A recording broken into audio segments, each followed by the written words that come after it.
Pulling slowly from the mist, headlights flash and engines rumble.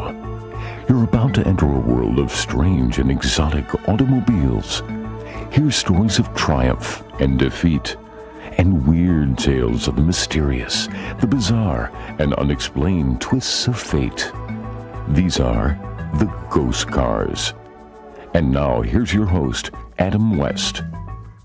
We've just arrived at the bizarre Winchester Mystery House here in San Jose, California. It's the mansion that once belonged to Sarah Winchester, the heiress to the blood-stained Winchester rifle fortune. Later, I'll be telling you why her house is so strange and what's so unique about the garage where she kept her cars. I'll also tell you the incredible story of this sleek and mysterious automobile called the Phantom Corsair, designed by a man who could see into the future. You know, many people believe that automobiles and houses have a mysterious, independent life of their own.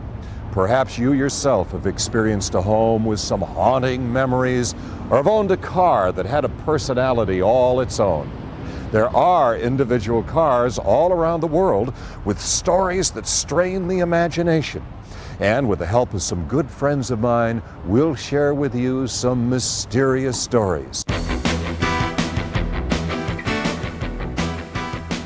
He was the tycoon of a gambling and hotel empire and loved beautiful cars. Bill spent the last 25 years of his life amassing the largest collection in the world. And this 1911 Maxwell was the beauty that got him started on a collection that filled 3 showrooms with over 1,500 extraordinary automobiles. If Bill Harrah hadn't pursued his extravagant hobby, much automobile history would have been lost forever. But here's where the mystery comes in. When he died in 1978, he left no plans for keeping his marvelous collection intact. Now, you would think after spending millions of dollars, he would have wanted to preserve it. Some say he was so possessed by the collection itself that it never occurred to him that anyone would dare to dismantle it after his death. Although some of the cars were sold off, fortunately, the city of Reno has stepped in to help save much of this world-famous collection. And we're about to tell you the story of some of its outstanding showpieces. But before we do, let's go back, all the way back, to the origin of the automobile. Think Henry Ford invented the automobile? Not a ghost of a chance. This is the first internal combustion engine motor car built by Frenchman Etienne Lenoir in 1863. But he only built one, and it was never patented. In 1875, an Austrian named Siegfried Marcus stated publicly that his motorized invention was a waste of time and money. Marcus would pursue it no further. Carl Benz, however, wanted to build and sell his 3-wheeled motor car, and by 1895 was selling 135 of his automobiles per year all over Europe. His vehicle was practical and successful, which is why Carl Benz is recognized as inventing the first automobile. Curiously, fellow German Gottlieb Daimler was developing his version of the automobile only 60 miles from Benz. But they had never met or even heard of each other. Eventually, following 40 years of bitter rivalry, Benz and Daimler would merge their companies into one powerful automotive entity. Daimler's development of racing cars with their advanced engine and chassis technology produced the top 3 winners in the 1914 French Grand Prix. One of the cars was shipped to America, where it won the 1915 Indianapolis 500 race. The spirits of Carl Benz and Gottlieb Daimler continue to speak to today's international automotive industry. This 1907 Thomas touring car is one of the favorites here at Harrah's. She's referred to as Blondie. The manufacturer, E.R. Thomas of Buffalo, New York, bragged about how fast his cars would go. Now just suppose we strip this beautiful automobile of her top and all dead weight and make a race car out of her. Now just imagine. Well, Linda, we don't have to imagine because it actually happened, and this is the car. This is a 1907 Thomas Flyer. On February 12, 1908, this American-built car, along with 3 French cars, 1 Italian, and 1 German car, began what was to be the most incredible endurance race in history. It was the round-the-world New York to Paris automobile race, and this Thomas Flyer was a late entry. Little was done to modify it for the race. Oh, they did add 12-inch wooden planks to replace the fenders for mud mud and snow. And you have to keep in mind that there were no superhighways back then. Day after day, the going got pretty tough. The voices of 50,000 spectators rang in the ears of the contestants as they spirited their cars westward from New York's Times Square. They lurched and jerked their way through Buffalo, Cleveland, Toledo, and Chicago. Deep and drifting snow made the travel treacherous. West of Chicago, the snow turned to rain and mired the racers in ruts of mud. Almost 6 weeks later, the contestants arrived in San Francisco, but the ghastly elements had claimed 2 of the 6 starters. The U.S. Flyer, Italian Zust, French De Leon, and German Protos all boarded ships, heading to continue their race in Japan. But having never seen cars before, the Japanese spectators actually slowed the pace of the race down. In the far east of Asia, the drivers found no roads at all. The Flyer straddled the tracks of the winding Trans-Siberian Railway, putting a tremendous strain on the car. Breakdowns along the way called for ingenious repairs and took the Flyer to the brink of failure. But finally, the weary and worn crew and car arrived in Paris, triumphantly driving down the Champs-Élysées on July 30th, 1908. In 171 days, the Flyer had traveled 13,341 grueling land miles to victory. I've been telling you about Sarah Winchester and her house, but this program is mostly about mysterious automobiles. Sarah owned 3, a Renault, a Buick, and a Pierce Arrow. Her contribution to automotive technology is one of great significance, and I'll tell you about it later in the program. She bought a Pierce Arrow in 1911, the same year the Indianapolis 500 began. And here to tell us about some Indianapolis cars with strange and unusual stories is the voice of the Indianapolis 500, Paul Page. This is the Indianapolis Motor Speedway Hall of Fame Museum. It is here where they house the great racing cars of the decades and pay tribute to the men who drove them. There are many myths and legends connected with the unrelenting quest for speed. It was a mystery to many how the Marmon Wasp became the first car to win the very first 500-mile race back in 1911. Driven by Ray Harroun, it was dubbed unsafe and unreliable because it was a single-seater, the only one of its kind in that first race. It won with an average speed of 74.5 miles an hour. Every tale that is told about these mysterious and powerful machines contains a dose of the unusual, even the bizarre. In racing, death is a constant passenger. Only the most daring and skilled driver can take a car to the limit and avoid disaster. But there was one car that even the best could not tame. The mystery surrounding the Beau Sealfast Special continues even today. In 1935, a driver named Johnny Hannon had been hired by car owner Leon Duray to make his debut at Indianapolis by driving number 45. Although a rookie, Hannon's previous accomplishments had given him the credibility to run at Indy. He felt confident that he was going to win the 500 this first time out. It was never to happen. During his first practice run, Hannon never appeared through the 4th turn. No one had reported seeing the car stop on the track. In fact, the car was nowhere in sight. Finally, Duray found fresh skid marks in turn 3. As he looked over the wall, he was shocked to discover his damaged race car sitting upright on the edge of a cornfield. Hannon was dead, his riding mechanic severely injured. Hannon's quest for instant speed had brought him to a swift meeting with death. That one incident, however, was not to be the end of the mystery and tragedy surrounding number 45. Only 6 days later, veteran driver Clay Weatherly qualified the car for the 9th row. Here's where the story becomes almost bizarre. On the 10th lap, Weatherly, like Hannon before him, lost control of the machine and crashed. He died instantly, and his riding mechanic was also killed. The tragedy put a pall on the running of the 1935 race, as the mystery surrounding this death car intensified. What prompted both drivers to lose control? Was foul play involved? Was the car jinxed? Why wasn't it pulled from the race after the first fatality? Well, today, these questions still go unanswered, but the story does not end here. In 1936, this infamous car was back in the lineup, driven by a young Frenchman named Cliff Berger. Why any driver would accept a ride in the same machine that had killed 3 of his colleagues within 9 days of each other is unknown. But because Berger did, the jinx that had haunted the Bose Seal Fast Special was now broken. The 1936 driver of Leon Duray's death car did not win the race that year. But unlike his predecessors, he did live to tell about it. I'm Paul Page. Those are real bullet holes. And this car once belonged to 2 of the most notorious bank robbers and murderers of the 1930s, Bonnie and Clyde. And here's Bonnie Parker herself to tell us the real story. Thanks a lot, Jan. I'm really glad I'm not Bonnie Parker, because this is the very car she and Clyde Barrow were driving when they were ambushed by the law. This is the authentic Bonnie and Clyde death car. You might say it was the last ride for Bonnie and Clyde.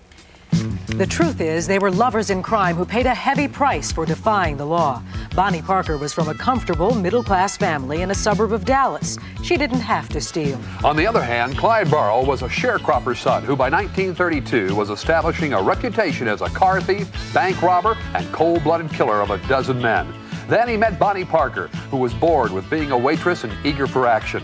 The 2 of them went on a ruthless crime spree that shocked law-abiding citizens in 5 states. While waiting on a side road outside Grapevine, Texas for other members of their gang, Clyde and his cigar-smoking moll, Bonnie, viciously gunned down 2 state troopers. It was these atrocious murders that sealed their doom. Outraged, Dallas County Sheriff Newt Smith said to his deputies, Bob Alcorn and Ted Hidden, "I want those 2 and I don't care what you have to do to get them." Alcorn was the only lawman who could identify them. And on May 23, 1934, after a year of pursuit, a tip-off sent him and 5 other peace officers to a rural area just outside of Arcadia, Louisiana, where they set their trap and waited for the vicious pair to show up. Their patience paid off. At 8:30 in the morning, a 1934 4-door Ford sedan rumbled down the country road directly into the lawman's gun sights. Alcorn was quick to identify Clyde Barrow. He waited until the last possible moment, then yelled, "That's him, for sure." The 6 lawmen stood and fired. 160 bullets ripped through the car door, passing through both Clyde and Bonnie, exiting through the other door.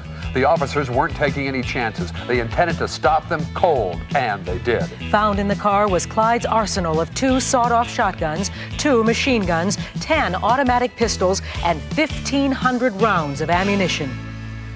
They were young and in love and quick on the trigger. But in the end, Bonnie and Clyde died as they lived, by the gun. Bonnie and Clyde, ghosts from the bullets of guns. Perhaps guns made by Winchester? Exploring this strange Victorian mansion that Sarah Winchester built is no easy task. You really have to begin here in this plain little room. It's the seance room, and it's the heart of the house, surrounded by a confusing maze of 160 rooms. It's said that Sarah Winchester was a woman driven by guilt and the terror of vengeance from beyond the grave. The tragic deaths of her infant daughter and husband forced her to consult a medium who convinced her that her whole family had been cursed by the souls of those who'd been murdered by the Winchester rifle. And there was only one chance for salvation. She must move west and construct a house that would never be finished. Only then could she placate the spirits and achieve eternal life. According to legend, Sarah came to this room each night between the hours of midnight and 2 a.m. She summoned her ghostly accusers. They gave her the mythical commands for building her house. Then each day she gave orders to her army of carpenters who worked unceasingly, 24 hours a day, 7 days a week for 38 years. There are rooms that are literally built around each other. Priceless Tiffany stained glass windows look out on inner walls or are completely hidden in closets. The stairways can be treacherous. They twist and turn, leading back to where you started. Here are a series of steps that lead mysteriously to the ceiling and stop. Only a ghost could get to the upper floor. The storage space in closets and cupboards can vary from the size of a 3-room apartment to only 1 inch. You never know what you'll find when you open a door. In this case, it's a blank wall. Here, the first step can kill you. It's a 1-story drop. There's no question about it. This is the house that guilt built. And with its bell towers, weather vane, turrets, gables, skylights, and Victorian gingerbread, believe me, there's nothing like it in all the world. A person could disappear behind these walls and never be heard of again. That door won't open, and there's no floor behind this door. How am I going to get out of here? When I started Batman, I used to get out of situations more dangerous than this. It's as easy as saying, holy ghosts. I'm sure you've gathered by now that Sarah Winchester was more than a little eccentric. Actually, it goes even deeper. She zealously guarded her privacy. Uninvited guests were unwelcome, and that even included the President of the United States, who tried to get through these front doors and failed. In 1903, Teddy Roosevelt was visiting the area and was curious to see the outlandish Winchester house that he'd heard so much about. So he paid a surprise visit, but Sarah refused to see him. So he got back into his official carriage and returned to Washington without saying a word. Horse-drawn presidential carriages lost their usefulness along about 1909. To tell us more from the Henry Ford Museum in Greenfield Village, Michigan, is the lovely Eleanor Mondale. Thanks, Adam. You know, this is the very same carriage that President Roosevelt used riding away from Sarah Winchester's house. Teddy Roosevelt was a very skilled rider, and he loved beautiful horses. The thoroughbreds that pulled this rig were considered the finest in the country. Perhaps that's why there were no motor cars in the White House. Then in 1909, President William Howard Taft finally changed the stables into a garage. He purchased the first 4 cars in the presidential fleet, a White steamer, 2 Pierce Arrows, and a Baker Electric. Both the president and his lady were mad for motor cars. In President Taft's time, the cars were bought outright. In contrast, the cars of Franklin Delano Roosevelt were especially built for him, like this 1939 Lincoln convertible nicknamed the Sunshine Special. It was shipped around the world to such exotic places as Casablanca and Yalta. During World War II, protective armor was added, including a compartment for firearms and submachine guns to protect FDR from assassins. The next president, Harry S. Truman, retired it in 1950 in favor of this up-to-the-minute Lincoln Cosmopolitan. Unlike the ready-made models, this car has enough headroom for even the tallest top hat. President Eisenhower was responsible for adding the clear plastic bubble top over the backseat of the car. He liked being visible to the crowds while still feeling protected. Of all the presidential vehicles, this elongated 1961 Lincoln Continental remains at the center of one of the greatest mysteries in American history. This is the car which President Kennedy was riding in the day he was assassinated. Controversy has raged ever since on the true circumstances behind his brutal murder, but loss of evidence and disappearing witnesses have ensured the impossibility of formal prosecution. The car was more luxurious and contained more special features than any other automobile used at the White House. After the tragic events of November 22, 1963, President Johnson had the limousine sent back to Detroit for remodeling. When it rejoined the official fleet in 1964, the presidential Continental had undergone a somber transformation. It contained enough armor plating to resist a landmine and weighed more than 5 tons. Even so, LBJ was always uneasy when he rode in it. The car remained in use for Presidents Nixon and Ford. Then when Jimmy Carter became president, and my father vice president, they retired the car here at the Henry Ford Museum. Teddy Roosevelt wasn't the only person snubbed by Mrs. Winchester. As time went on, she retreated further and further from public view until the only 2 people she saw were her butler and her secretary. Still, she avidly directed the construction on her house, inventing new ways to make her estate function more efficiently. This call box to summon her servants was one of her many extraordinary inventions. This storage room is stacked with priceless wall coverings, costly veneers, and masterpieces in stained glass. Her delicate stained glass windows were designed by Tiffany's of New York. On the rare occasions when she left the house, Sarah rode like a queen in a splendid chauffeur-driven Pierce Arrow that reflected her exquisite taste. Exploring the Winchester house, lost in luxurious surroundings such as this magnificent grand ballroom. Can you see yourself dancing across this elegant parquet floor above a silver chandelier with a magical number of 13 candles? Sarah could. She decided to give a ball. Soon after the room was completed, a gourmet supper was served off golden plates with rare wines sparkling in crystal goblets. Tuxedoed musicians played, and the butler formally announced the name of each arriving guest. Except there were no guests, and Sarah danced through the evening alone. Oh, if you're eccentric, it helps to be rich. On the morning of September 5th, 1922, the round-the-clock work on this incredible house stopped. Sarah Winchester had died quietly in her sleep. Now she too travels with the spirits. Her most surprising legacy, it's in the garage. I'll show you. Sarah installed this oil-burning cast iron stove.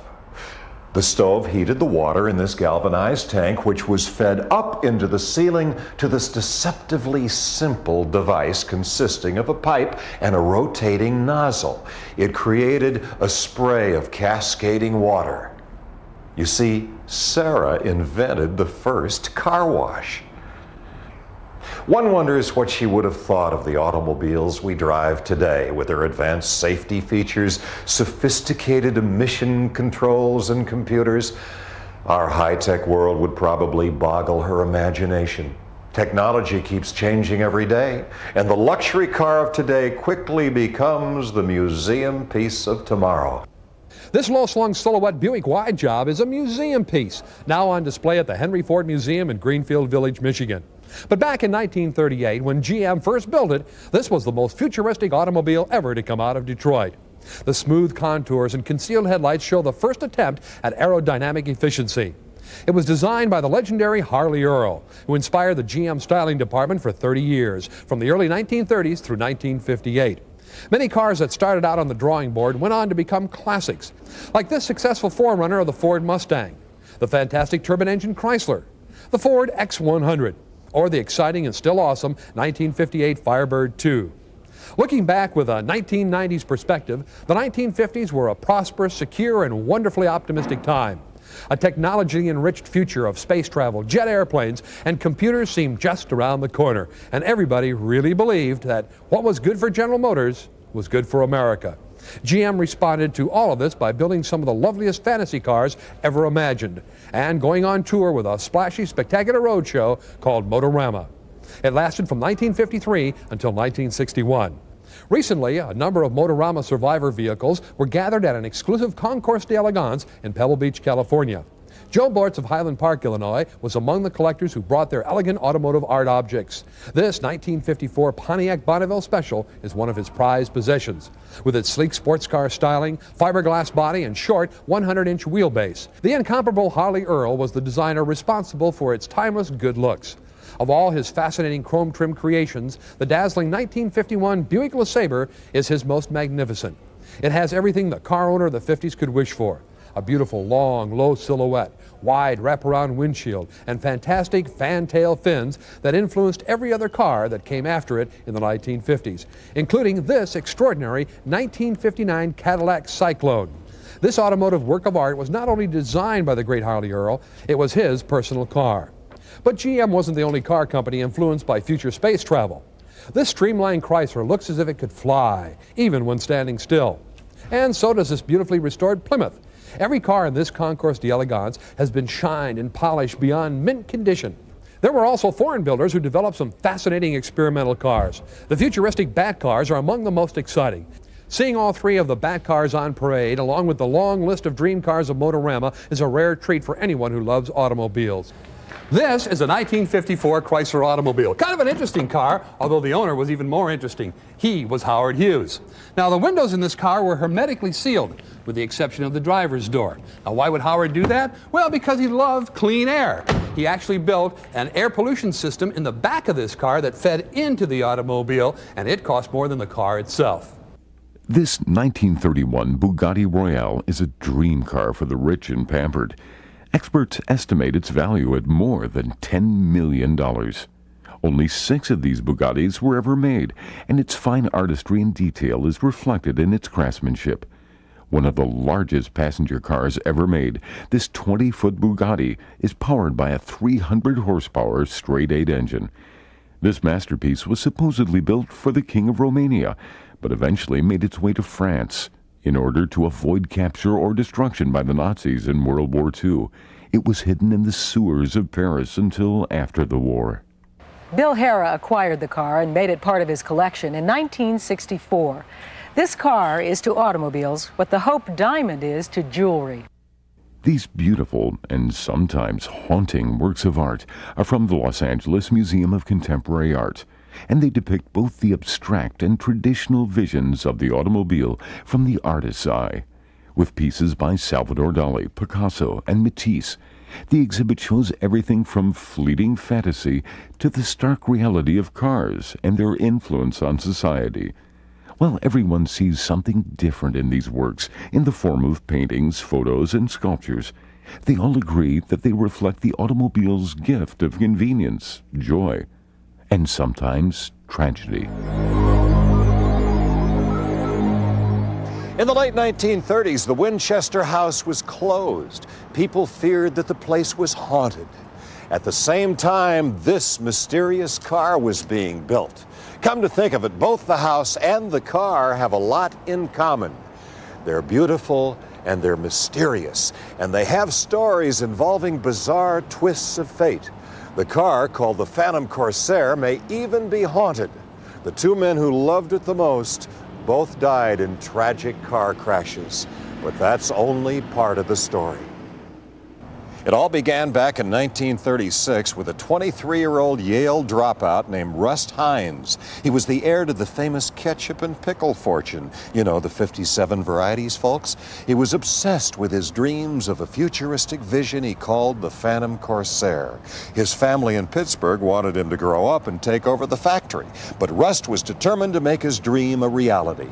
Fortunately for him, 2 car builders from Pasadena, California, named Bowman and Schwartz, were smart enough to recognize real genius when they saw it. They willingly provided the practical expertise Rust needed.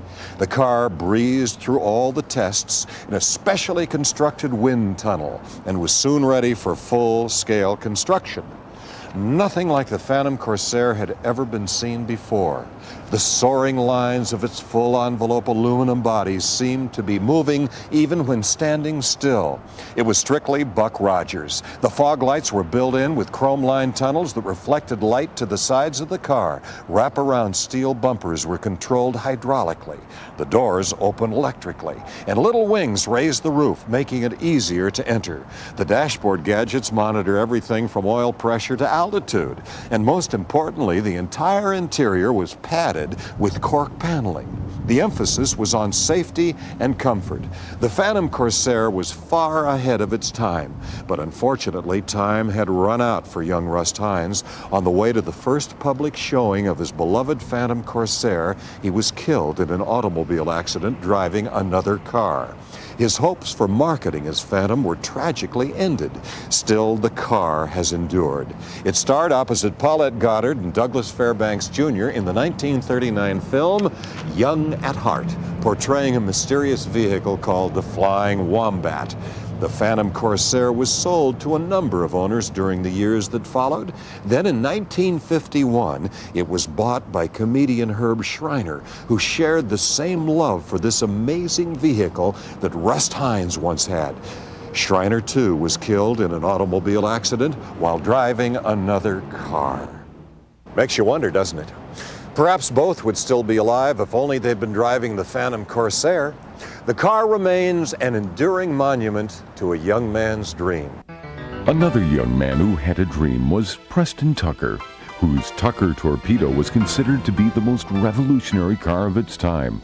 In fact, it was too revolutionary. This futuristic car was the brainchild of Preston Tucker, born in Michigan in 1903. After working for Ford, Cadillac, and Pierce Arrow, Tucker's first innovative design was the Combat car built during World War II. This vehicle could travel at speeds exceeding 100 miles per hour, but it was the gun turret that secured Tucker a government contract. His real dream was to build a car that would revolutionize the auto industry. He fought hard to obtain financial backing and soon formed the Tucker Corporation. He made plans to produce a car with a rear-mounted engine, fluid drive, a safety chamber for the car's occupants, pop-out safety glass, and an engine powerful enough to safely cruise at more than 100 miles per hour. The prototype was introduced and the word was in. The Tucker Torpedo was the car to own. Dealerships were set up, orders began to arrive, and a 2,200-employee plant was opened on Chicago's South Side. Against all odds, Preston Tucker had taken on the Big Three of Detroit and succeeded. Early production units of the Torpedo showed them to be sturdy and dependable vehicles, and Tucker had captured America's eye. But the shadow of gloom descended over the Tucker success story. There was talk of financial wrongdoing in securing the backing to build the Tucker, leading to criminal charges of mail fraud and federal securities violations. Preston Tucker fought the accusations and was successful in being acquitted in January of 1950. But the court case had seriously tapped his finances and dealt a death blow to his automobile company as it was filed for bankruptcy. The car that was perhaps destined for greatness became only a specter of what it could have been. Only 51 Tuckers were ever built. Preston Tucker's cousin, Frank Tucker, fondly remembers the car maker's dream. It came to my knowledge that Preston wanted to build a car was about 1941 or 42. He had a artist's book of artist conception of the car he wanted to build one day, and the reason I remember it is because, not the obvious reason, but each drawing had a Sullivan page, I remember. I was about 14 years old at the time, and so I knew that long ago that Preston someday wanted to build a car.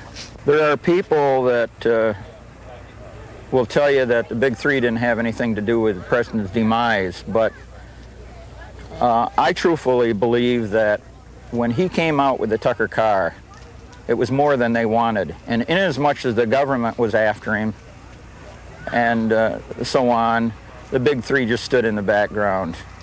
But if they would have permitted him to go on with the Tucker, he might have had other problems. That's my belief. I say that if you took the Tucker car today and you put it next to, in a row with several of our modern automobiles, the Tucker will still turn heads. There's no doubt about it. Amazingly, 46 of the 51 Tuckers remain today, and they still turn heads. One lucky owner is Sharon Vick, who talks about the Tucker's features. The biggest safety feature on the car was the crash chamber, and that's on the passenger side. It's reinforced with steel, and the passenger, when they saw they were going to have a wreck, they were to roll down into the crash chamber and be protected. It was the first car to have padded dash. It has pop-out windshields, and they do work. When they were testing the car at the Indianapolis racetrack, I believe a tire blew out and the car did roll over, and the windshields did pop out like they were supposed to. The other features it have that aren't necessarily safety, it has a rack over the back seat where the women could put their purchases, their packages, their groceries, and things like that. The doors are cut back into the roof, and that was for easy access in and out. It drives really well. We probably put 2,000 or 3,000 miles on it at least, and it likes to hum along at 80, but you try and keep it down, and it would run at 100 for quite a long time. Preston Tucker and his dream car quickly became and remains to this day a part of the American car culture. In 1956, at the age of 53, Preston Tucker was said to have died from a broken heart.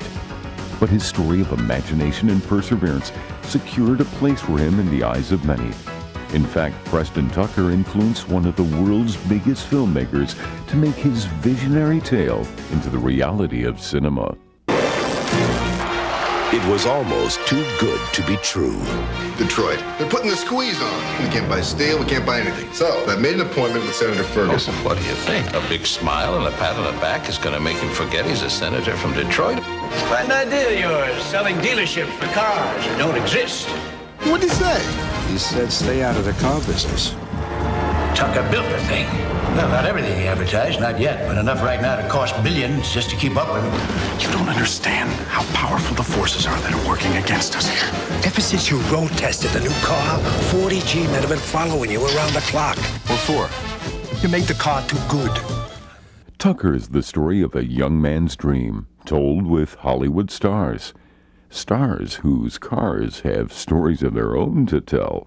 You know, most Hollywood stars love to travel in style, and this man was no different.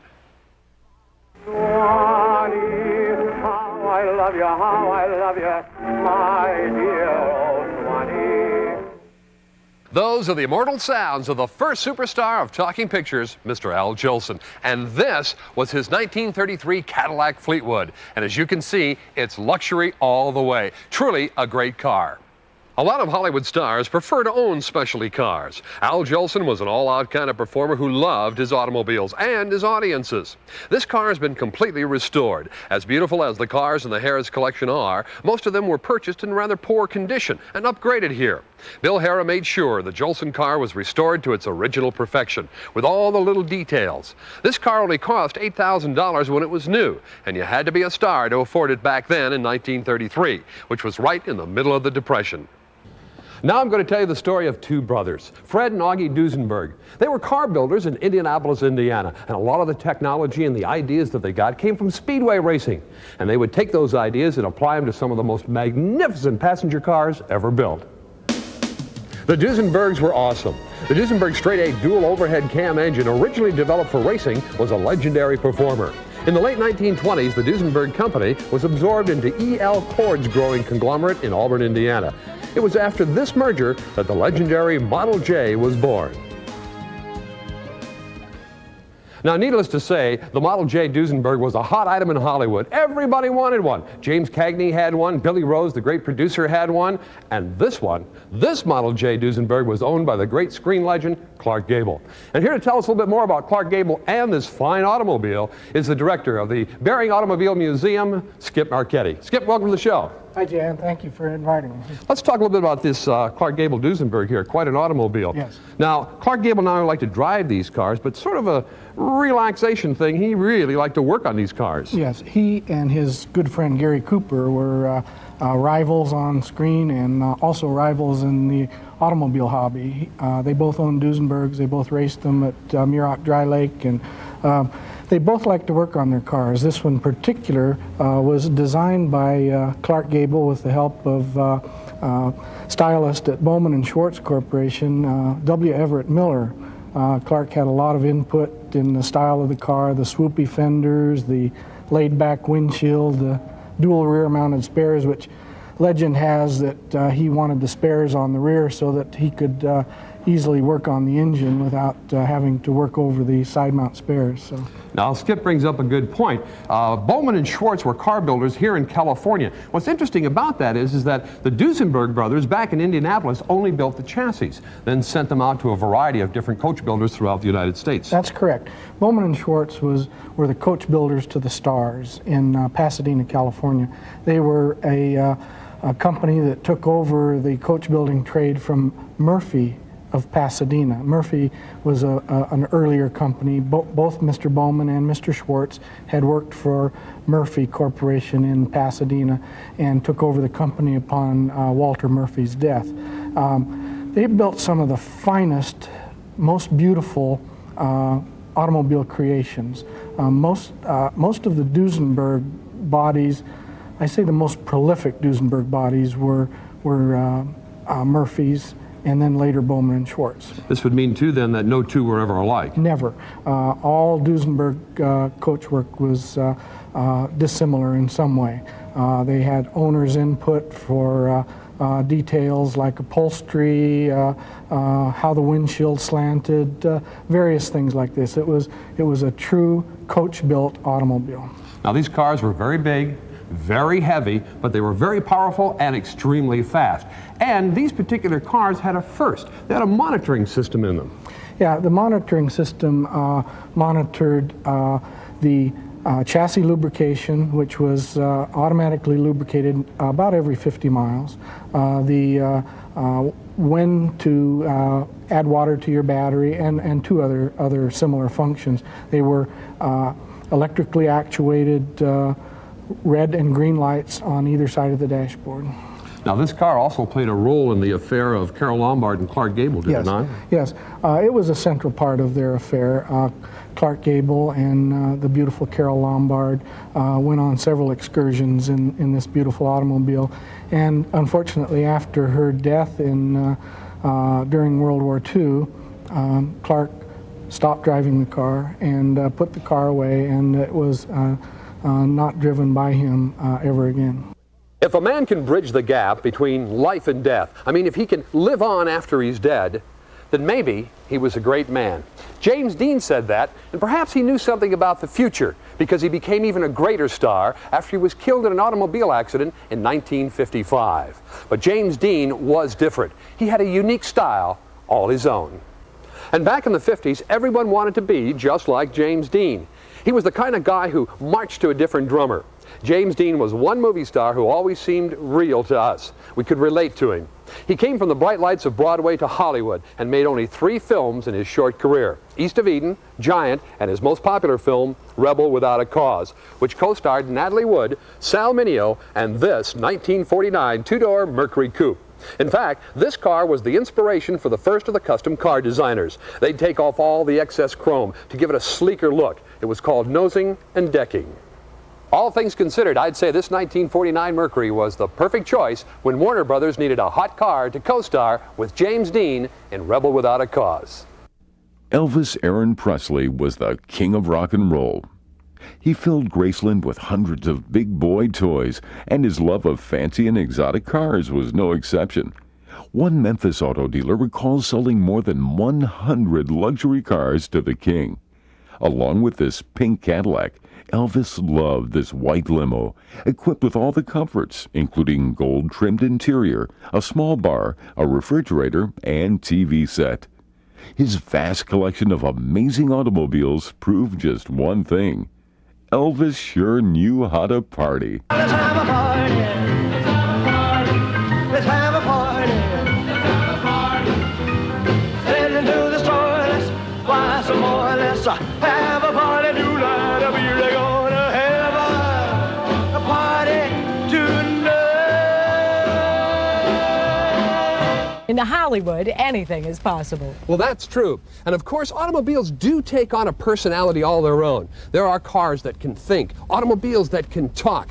Classic example is the KITT car that you saw with David Hasselhoff and the TV series Knight Rider. KITT will talk to everybody. That's right, Jan. I love to welcome people here to the Universal Studios tour, and I'll talk to everybody. I'm located right next to the new Star Trek exhibit. As for my name, KITT, that stands for Knight Industries 2000.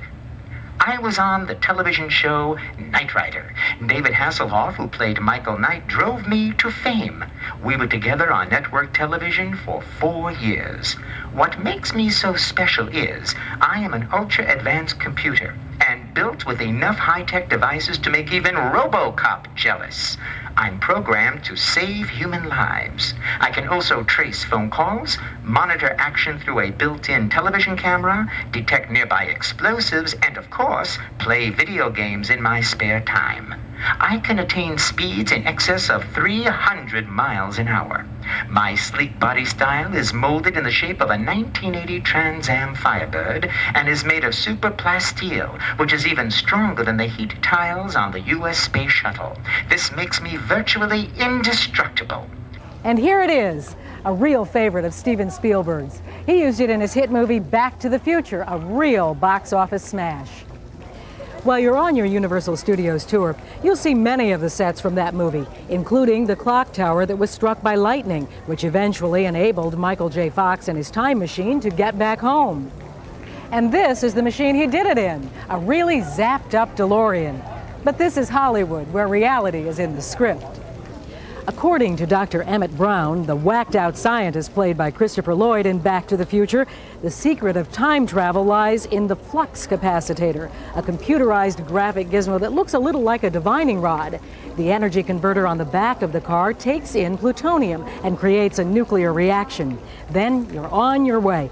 And oh, don't forget that extra supply of plutonium for the return trip. I'm in North Hollywood at J. Orberg Star Cars. Now, Jay has managed to amass and accumulate the biggest collection of television and movie cars in the world. Cars with personalities, like this, the longest convertible limousine in the world.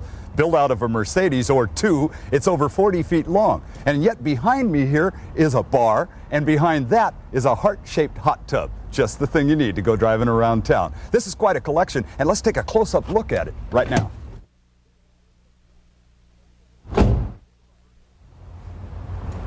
J. Orberg has built and accumulated over 175 famous cars, and I'm sure you recognize the Pac-Man rod. Now, much like Pac-Man, this vehicle turns when you least expect it, and I think you put the quarters right down here in these slots. Now, I've got another famous car right over here. On the Universal lot, there's a pretty famous address, 1313 Mockingbird Lane, the Munsters. And out in front, you saw this car parked a lot. When they were driving it, Fred Gwynne was right behind the wheel there, who played Herman. And way in the back sat Yvonne DiCarlo, who played Lily. And they certainly had lots of horsepower to work with. Let's move into the science fiction category now. From the famous movie Blade Runner, this car is almost a cult hero. It was driven by Harrison Ford, and it's a super cop car that could not only run down the bad guys on the highway, but if it needed to, it could fly over them and catch them. The earliest images that came from Hollywood screen proved that filmmakers knew how to make a scene exciting. Use a car. Whether it was tumbling, crashing, skidding, burning, or bashing, Tinseltown quickly learned that it took a special breed of driver to make an auto scene spectacular. So was born the stunt driver. The task was to crash the car, make it look real, and hopefully walk away to do it one more time. As time went on, some movies featured the automobile as the center of attention. One such film was the 1977 thriller aptly entitled The Car. Effects teams built 5 identical cars, only to see them filmed and destroyed. One exciting stunt called for the auto to skid and roll 5 times, finally tumbling right over the sheriff and his deputy. Precision timing and steel nerves, along with accurate planning, led to a successful and spectacular bit. The 1986 critically acclaimed hit directed by Rob Reiner, Stand By Me, called for stunt driver Brian Carson to fill in for Kiefer Sutherland. Carson's perfect timing created a white-knuckle ride as he avoided a head-on collision in a 1950 Ford. The lumber truck swerved right on cue, and the meticulous planning paid off. Carson was once again called into service, this time in 1985's Crime Wave. Set in Detroit, his cars ran from behind on a highway as fiery pyrotechnics add to the realism. It seems that man has always liked to dance with the demons, perhaps with a touch of insanity. It may be a death wish, or just the sparkle of fame and fortune. For whatever reason, there have always been audiences to watch these thrill seekers take on the specter of death. The first stunt drivers were the International Congress of Daredevils. Soon, Lucky Teeter, king of the Daredevils, created a show of precision driving that was designed to thrill fans. But after a jump led to a fatal crash, his became a ghost car. Lucky Locke was famous for endless rolls in his auto, but he also defied death by crashing into flaming walls. However, Daredevil Jimmy Lynch met the Grim Reaper in a ramp-to-ramp jump. The Chitwood family still thrills audiences today. Professional stunt driver Brian Carson began his career in the early 70s, doing dive bomber crashes and barrel rolls at local fairgrounds across America. Some competitions pitted one driver against another, with the grand prize going to the one who could roll their car the most times. Carson progressed to sidewinder rolls and bus jumps, all the time keeping one step ahead of becoming a mere memory. Today, Brian Carson, along with his movie stunt driving, thrills crowds by heading his ghost cars square into the fiery face of death. Although many concept, idea, and dream cars have been produced over the last half-century, very few remain. Most were destroyed by the manufacturers. It was their way of protecting their secrets. That makes these cars here at the Behring Automobile Museum that much more important. These cars are truly works of art, as finely crafted as any piece of sculpture. This is a 1953 Chrysler Special designed by Virgil Exner. The Chrysler Special was powered by a 180 horsepower Hemi V8 engine. A lot of styling elements such as the grille, wheel arches, and roofline were later used in production models. The body of this car was produced by Ghia. Giacinto Ghia began his career as an apprentice to an Italian carriage maker at the turn of the century. By the 1920s, Ghia and his partner were building car coaches for a large and illustrious clientele. The 1953 Fiat Supersonic was also built at the Ghia factory. The actress Lana Turner once owned one of these cars. The body style used on the Supersonic was later adapted to other vehicles, like this 1954 DeSoto Adventurer II. The DeSoto was highly accessorized. It had electric windows, an electric power sliding rear window, a radio, heater, and a matching two-piece set of luggage. After the Corvette was introduced in 1953, other companies began to investigate producing fiberglass sports cars. Take a look at this 1954 Plymouth Belmont built by Briggs. It debuted at the 1954 St. Louis Auto Show. This is a 1962 Aston Martin with a body by Zagato. It is one of only 19 ever built. The Italian coachwork is very shapely. Today's aerodynamics is an accepted part of car design, but back in the 1950s, this was not necessarily the case. In 1955, when this Ghia coupe known as Gilda was produced, it caused an international shiver. The car is constructed of lightweight aluminum and mounted on a tubular frame. This car, built in 1958, established the British manufacturer Jaguar as a performance leader. This model is unique because of its Italian Bertone body. The engine incorporates a special high-performance head design and an extra carburetor for extra horsepower. And this is the car that ushered Jaguar into the 1960s, the legendary E-Type. Its profile made it an instant classic, as did its V10 engine. This car remains at the top of the list of Jaguar collectors. From the grille to the taillights, it's perfection in design. This 1962 Dual Ghia is truly a car of the stars. Dual Motors only produced about 100 of these cars. Highly sought after in Hollywood, their owners included Frank Sinatra, Peter Lawford, and Eddie Fisher. This Corvette show car was built in 1964, 1 year after the introduction of the Stingray. 15 coats of candy apple red lacquer were applied over a gold base to achieve this spectacular finish. The enlarged grille and altered hood would later be used in the 1965 through 67 styling. Note the unique side exhaust and dual sport mirrors. The mirrors eventually became a factory option. The Corvette's fuel-injected engine was chrome-plated for the show. This show car was displayed at the Detroit Auto Show and the New York World's Fair. From the time production began 40 years ago right up to today, the Corvette has represented some of the most advanced automotive styling. This one-off Chrysler show car was built in 1967. It is called the Dodge Daru. The name is derived from an old Anglo-Saxon word meaning dart, and it's no coincidence that this car was built on a Dodge Dart chassis. And in case you're curious, there really is a ghost car. This 1940 see-through Pontiac was one of the top attractions at the 1939 New York World's Fair. Produced at a cost of $25,000, the ghost car's body was made of the then revolutionary materials of plexiglass and lucite. Two versions of the clear plastic car were made in 1939, and one is actually still in existence today. Perhaps someday it'll make a ghost appearance in your neighborhood. I hope you've enjoyed probing into the mysteries behind these fabulous cars as much as I have. Not every automobile comes with a mystery attached to it, but they do all have the power to transport us wherever we want to go with speed and comfort. I hope that you'll give them the respect they deserve, keep your eyes and ears open, and drive safely. Now, for all of us here on the program, I'd like to say thanks for looking in.